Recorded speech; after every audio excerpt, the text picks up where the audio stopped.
I had a most remarkable experience at the driver licensing bureau the other day. What do you call it here? Licensing bureau.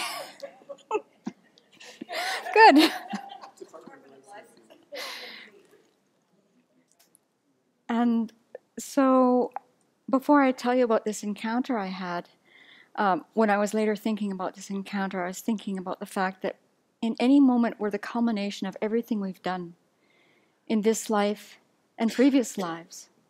Now, a lot of people get the this life part. In fact, I had a very brilliant mime teacher who told us at one point, well, you're just the culmination of every decision you've made. But she wasn't thinking of past lives. And I thought, wow, that's really quite profound, really. Yeah, we're the culmination of every decision we've made. So when I was a kid in the dental chair and a friendly family dentist was coming at me with the drill, it was at that point I would start making prayers to the Blessed Virgin Mary. Deep down in my heart, I knew it was too late.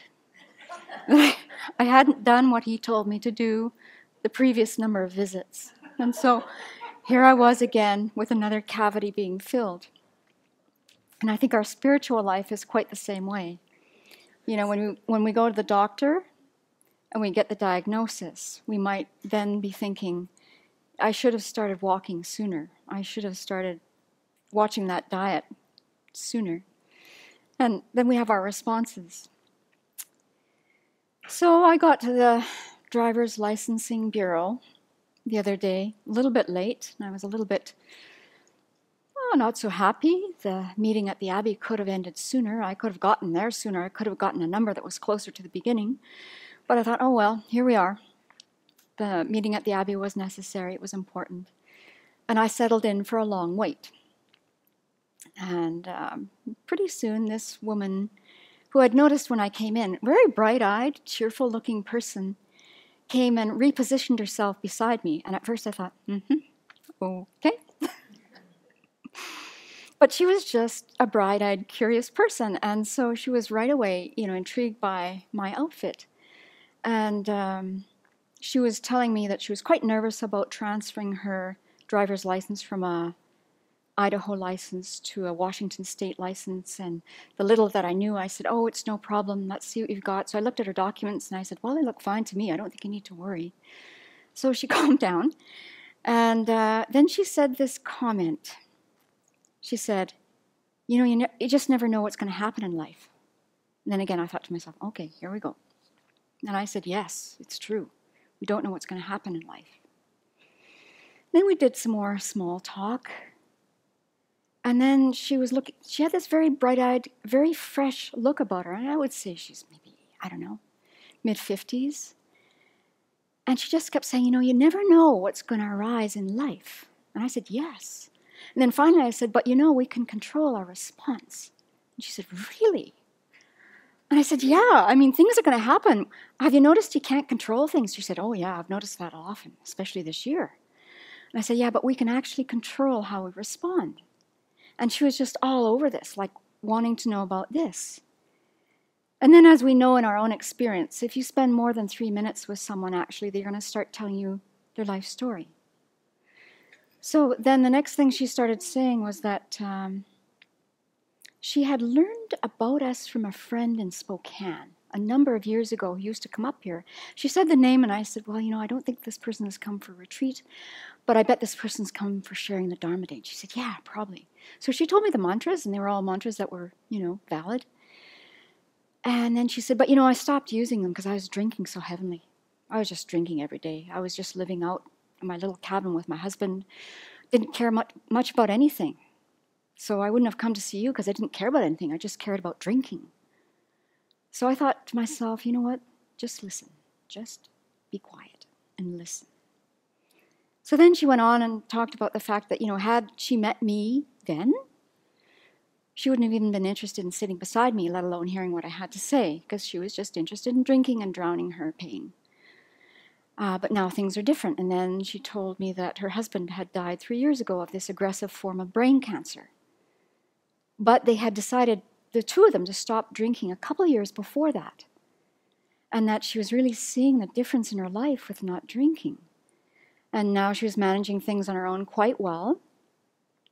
And recently she got this diagnosis of liver cancer.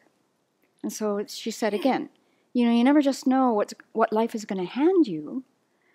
And here I am now, and I'm just so happy to be sitting beside you because you're telling me I can do something about this. And so, you know, it wasn't me, it wasn't anything, it was just the fact that we're in robes, some of us. But even if we weren't in robes, if we know a little bit about the Buddhist worldview, you know, we can be of benefit to people. They start telling us things, we can point out what they're doing that's virtuous.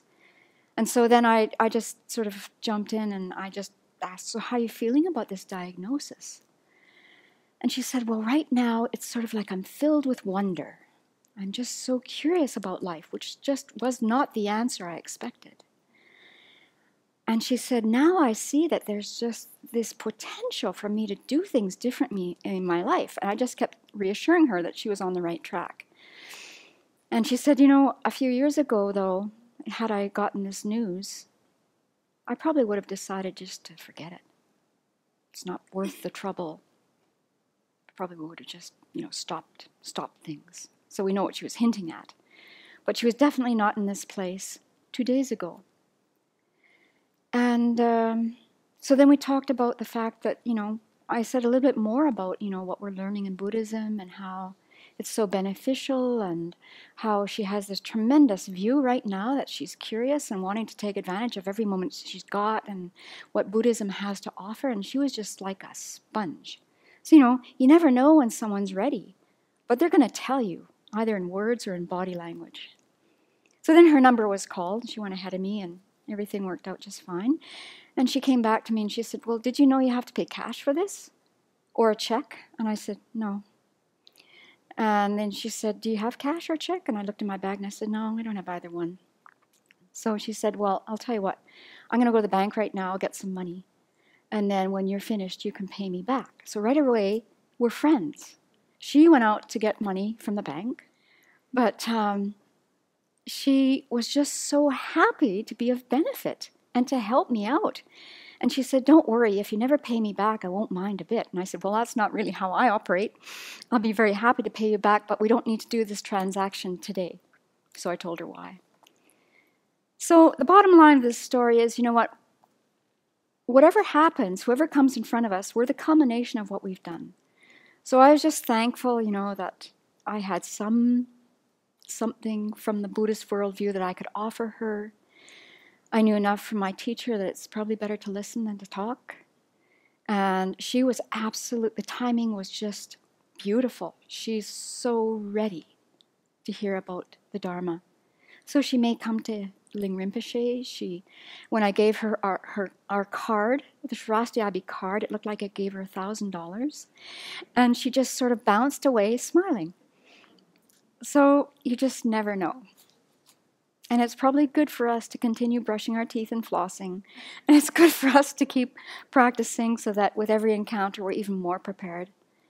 And just to do what we can for people because there's a tremendous need that will just show up in front of us when we least expect it.